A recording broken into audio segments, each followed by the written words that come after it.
Hear that? That is a cell phone going off. Many of you have probably heard this before. Hello, my name is Schlueter, and today I will be telling you about cell phones and the effects of cell phones. The first cell phone was made by Dr. Martin Cooper on April 3rd, 1973. He made this while he was working for the company Motorola and to develop something that was going to take the place of walkie-talkies. The first cell phone that he made it was about this big. It looked like a brick, as people described it. Can you imagine that? Carrying a brick around in your purse or in your back pocket? I don't even think it could fit in my pocket. Then he decided that he's going to make something a little bit more easier, which in my opinion wasn't any easier. He made a cell phone just for the car, which looked like about the size of a shoebox. And it even had the cord on it. It just looked like something you'd have in your house. And all you had to do was plug it into your cigarette lighter and you had a cell phone, which I think would have been a little weird because you couldn't have taken it anywhere with you. Nowadays, over the past 40 years, technology has gotten bigger and bigger, and now cell phones look more like this. The cell phone that was earlier on that he invented, that came off of it, is this little thing right here. It's the smallest phone that they have ever made. It's called a flip phone. Flip phones, you just flip it open, the keyboard is there, and so is the screen. Then you flip it back, and you're done.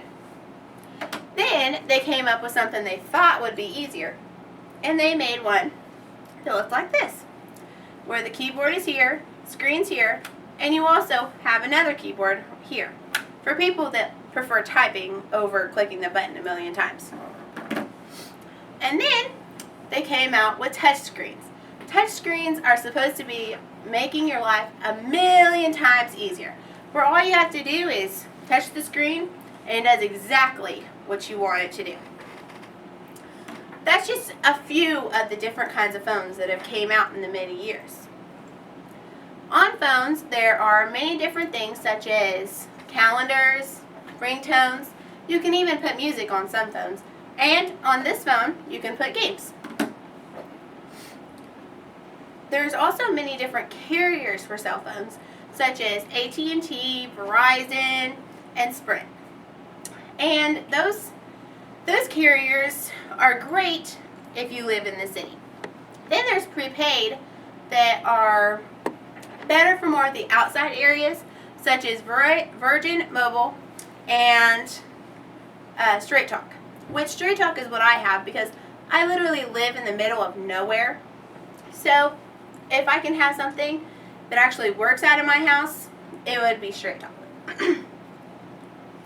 The service can vary. It just depends on which carrier you have and how far out you live.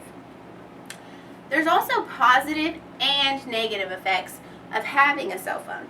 The positive effects could be like if you need help on your homework. You can just call up a friend that's in the same class and be like, hey, I need help on this. Will you please help me? I don't get it. Or if you have car trouble, you could call somebody up and ask for help or have them come get you. Then some people, cell phones are a big part of their jobs. And such as my dad's cousin. He works for a place from Minnesota and that helps with natural disasters. And all he does is hand them their card, and all they have to do is call up his cell phone, and he can do everything from that cell phone. I promise you, I've even seen him take that thing to the bathroom. It's crazy. And then also, it can be used for reminders. If you set something on your calendar and set the alarm, it will remind you when that is. Such as my pastor, he can't live without his cell phone. He has everything in there. He puts his sermons in there. He puts you name it, he puts it in there. And if he didn't have any of those reminders, he probably wouldn't even know when to get up in the mornings. There's also negative effects of having a cell phone, such as texting and driving. My opinion, texting is amazing. I love texting because that's so much easier than calling somebody. But not when I'm driving. I don't believe in texting and driving because texting and driving is very dangerous. If you see somebody texting and driving, they're paying more attention to the cell phone that's on their lap or on their steering wheel or wherever the cell phone is. You just don't do it because it is dangerous.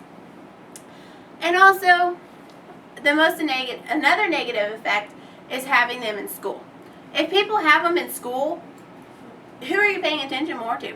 The cell phone or the teacher? Exactly. You're spending more time on your cell phone than you are actually learning.